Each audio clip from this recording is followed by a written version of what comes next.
آج کی رات آپ لوگوں نے، یعنی آج کی رات سے مراد 15 شعبان کی رات کو آپ نے خصوصاً اپنے بچوں کو یہ تربیت کرنی ہے،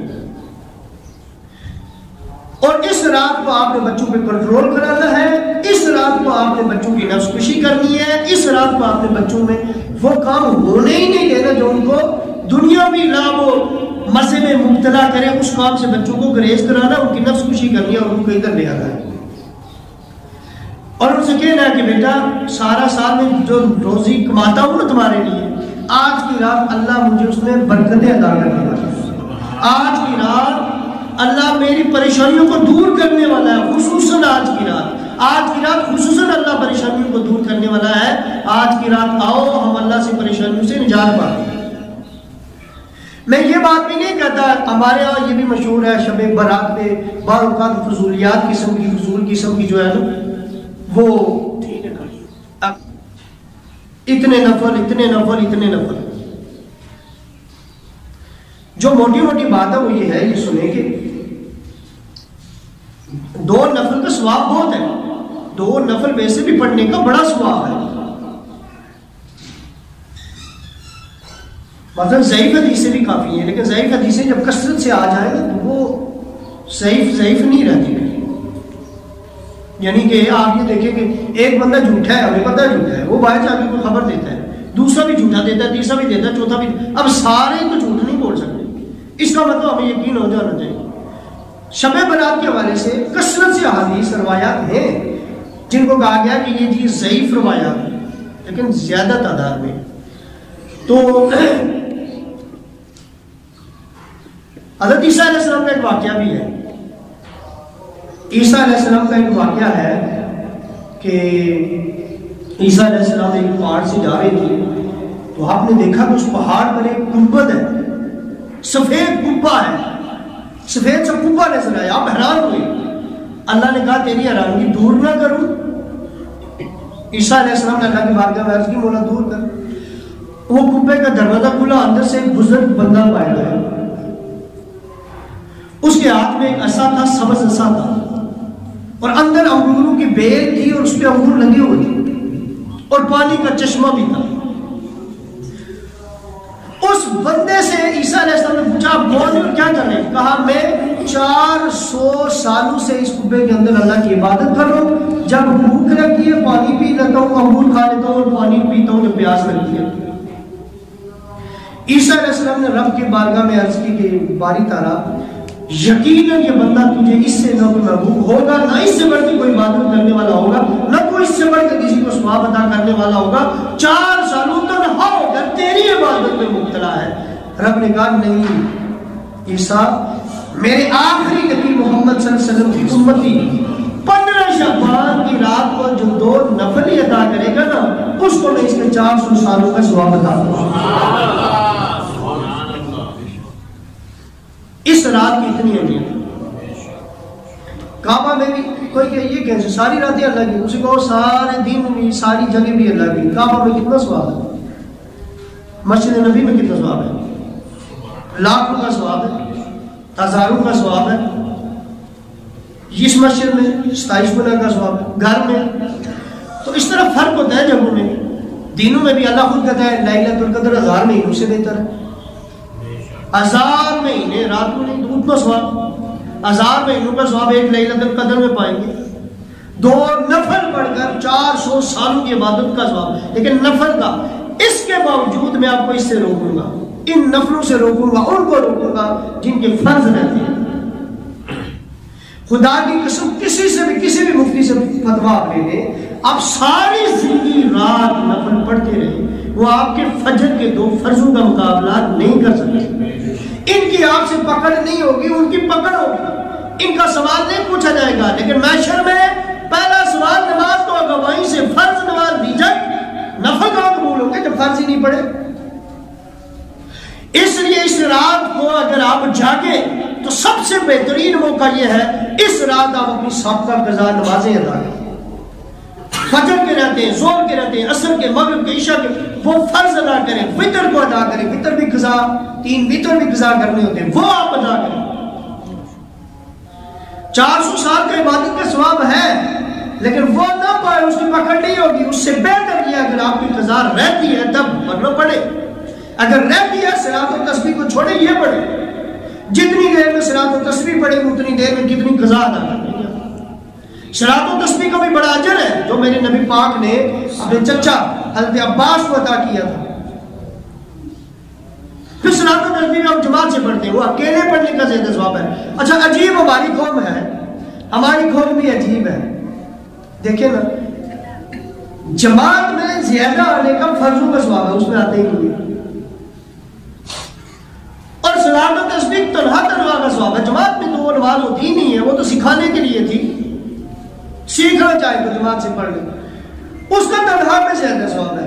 وہ جس کا تنہائی میں ثواب ہے اس میں دوڑے آتے ہیں، مسجدیں بھر جاتی ہیں جماعت سے پڑھنے کے لیے. اور جس کا جماعت کا ثواب ہے پڑھنی چاہیے سختی سے حکم ہے، اس میں ہم آتے ہی نہیں.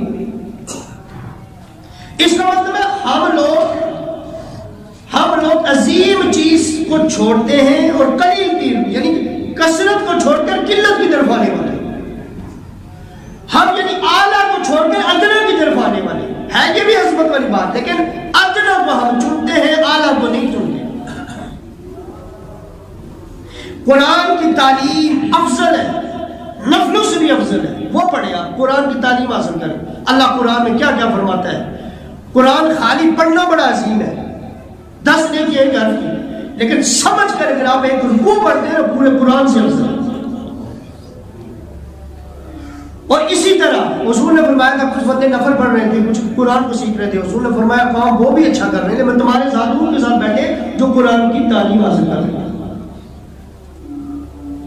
تو آج کی رات آئے، شب برات کی رات کو آئے، اللہ تعالیٰ سے معافی مانگے، اللہ کی بارگاہ میں گڑ گڑائے.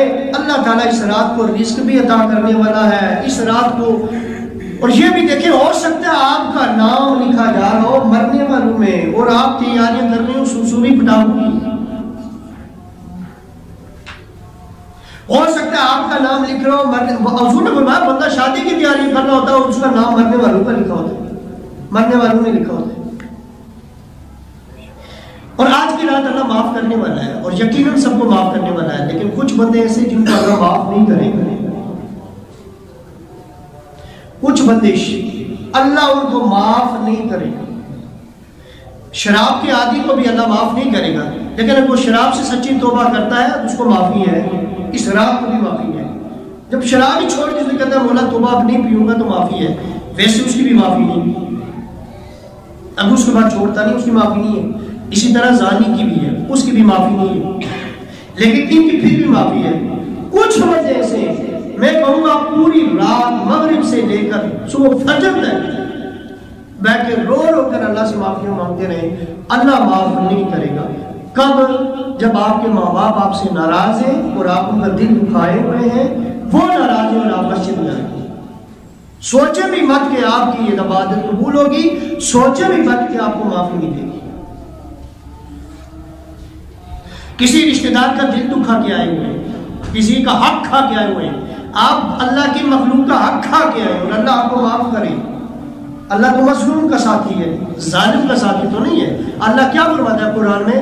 ظالم کو اللہ معاف نہیں کرے گا. جب آپ نے کسی کا حق کھا کے اللہ کی بارگاہ میں معافی مانگ رہے نہیں، پہلے جائیں اس سے معافی مانگیں، اس کا حق ادا کریں یا اس سے معافی مانگیں. کسی میں بہتان لگا کے آئے ہوئے پہلے اس سے معافی مانگے پھر رب سے معافی مانگے. پہلے اس کا حق ادا کرے پھر رب سے معافی مانگے.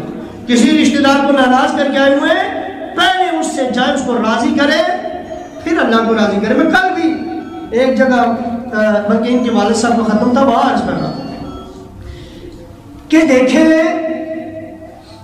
آپ کہیں کہ قصور اس کا ہے، میں نے معافی کیوں مانگی؟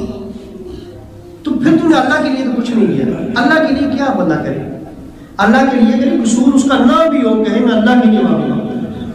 اب بات ہوئی نا کہ تم نے جب تم بندے کے پاس گئے، قصور بھی تمہارا نہیں ہے، پھر بھی تم معافی مانگ رہے ہو. یہ ہے تمہارا مقام کہ تم واقعی اللہ کی خاطر تم نے اپنے نفس کو ختم کیا اور رب کی خاطر تم اس کو صرف اس لیے کہ اللہ کہتا ہے جو رشتوں کو توڑتا ہے قیامت والے دن رشتہ بھی اسے کہے گا مولا اسے توڑ، اور جو مجھے جوڑتا ہے مولا اسے جوڑ.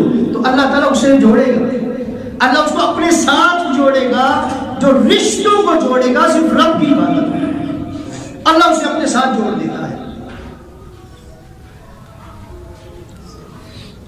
ایک صحابی کا میں نے قصہ بھی ان کو سنایا تھا، اس صحابی کو حضور نے مجلس سے اٹھا دیا، اب ڈانٹ نہیں ہے، کبھی آپ کو تفصیل سے سناؤں گا۔ صحابی کو حضور نے مجلس سے اٹھا دیا تھا، چل جا، بلکہ حضور نے اس طرح فرمایا تھا، اسی طرح خطبہ ارشاد فرما دیا چلو بزرگ فرما، اور جو رشتوں کو توڑ کے آئے ہوئے وہ چلا جائے میری محفل سے۔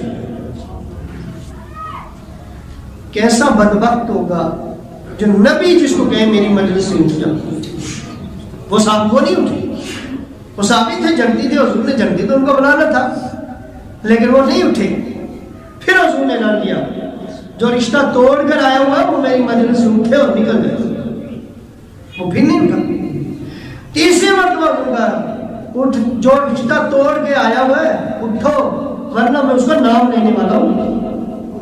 اب اس صحابی نے نام کا سنا اٹھ کے چلے، تھوڑی دیر گزری تھی صحابی پھر آئے، اب مقام دیکھے نا صحابی، پہلے اس قابل نہیں تھے، نبی کی مجلس میں بیٹھے، اب کام وہ کر کے آئے ہیں، نبی نے کہا پیچھے مت بیٹھ، اٹھ میرے ساتھ آ گیا، حضور نے آگے بٹھایا اور کہا ان کو بتا۔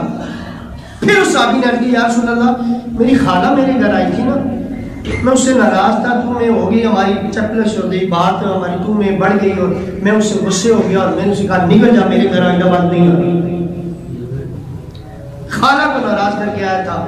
اب سوچیں جو رشتوں کو توڑ کے آتا ہے، اللہ کا محبوب اسے اپنی محفل میں برداشت نہیں کرتا، اللہ اسے اپنی مسجد میں برداشت کرے گا، اسے معاف کرے گا۔ شب برات کی رات رشتوں کو جو تعلقات آپ نے ختم کیے ان کو جوڑ کے آئے تو اللہ معاف کرے گا۔ پھر کیا ہوا؟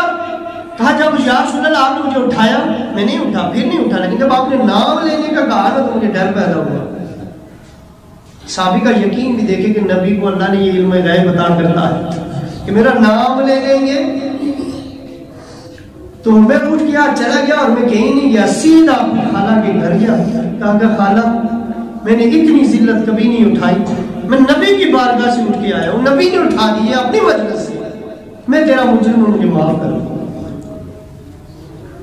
خالہ نے کہا میں تجھے معاف کر دوں، تو مجھے معاف کر۔ اور اس نے کہا خالہ، اب میری خالہ حضرت طیبہ سیدہ طاہرہ آمنہ منیفہ منیبہ سیدہ بنت رسول اللہ صلی اللہ علیہ وسلم ان کے پاس گئی ہیں، اور یا رسول اللہ میں آپ کے پاس آیا ہوں اور آپ نے مجھے آگے بلا دیا، اس وجہ سے کہ رشتوں کو جوڑ کر آیا ہے۔ سوچے رشتہ توڑنے والا تھا، نبی کی محفل میں بیٹھنے کی قابل نہیں تھا، رشتہ جوڑ کے آیا ہے، اب پیچھے نہ بیٹھ، میرے پاس آ جا۔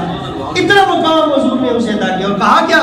ابھی جبریل امین میرے پاس آئے تو انہوں نے آگے کہا تھا یا رسول اللہ کوئی بھی گنہگار شخص کسی بھی نیک مجلس میں چلا جائے اللہ اس کی وجہ سے اسے بھی معاف کر دیتا ہے، لیکن یہ اتنا بدبخت ہے نا، یہ جو رشتوں کو توڑتا ہے یہ اتنا بدبخت ہے۔ جبریل امین نے حضور کی بارگاہ میں عرض کی یا رسول اللہ ایک رشتہ توڑنے والا اس کی نوسط اتنی ہوتی ہے، وہ کسی مجلس میں آ جائے اس کی اس حرکت کی وجہ سے اس مجلس کے ولیوں کی بھی دعا اللہ قبول نہیں کرتی، اور آپ تو اللہ کے نبی کی آپ کی دعا تو اللہ نے قبول کر دی، اس لیے یہ اہتمام کیا جاؤ، معافی مانگو۔ تو بات یہ ہے کہ اتنا وہ منحوس ہے کہ وہ اگر رشتے توڑنے والا کسی محفل میں بھی بیٹھا ہوگا نا تو اس میں دعائیں قبول نہیں ہوں گی۔ تو اس لیے یہ مت سوچیں کہ ہم شب برات میں آئیں گے والدین کو ناراض ہیں یا کوئی رشتہ دار ناراض ہے اور اب آپ آئیں گے اللہ سے رو رو کے معافی مانگیں گے، صبح تک مانگتے رہیں، پیشانی سے رگڑ رگڑ کے خون نکالنے اللہ معاف کرنے والا نہیں ہے، جب تک اللہ کی اس حکم کی پاسداری نہیں کی جو اس کے نبی کو بھی پسند ہے اور اللہ کو بھی پسند ہے۔ رشتوں کو جوڑ کے آؤ، اللہ تمہیں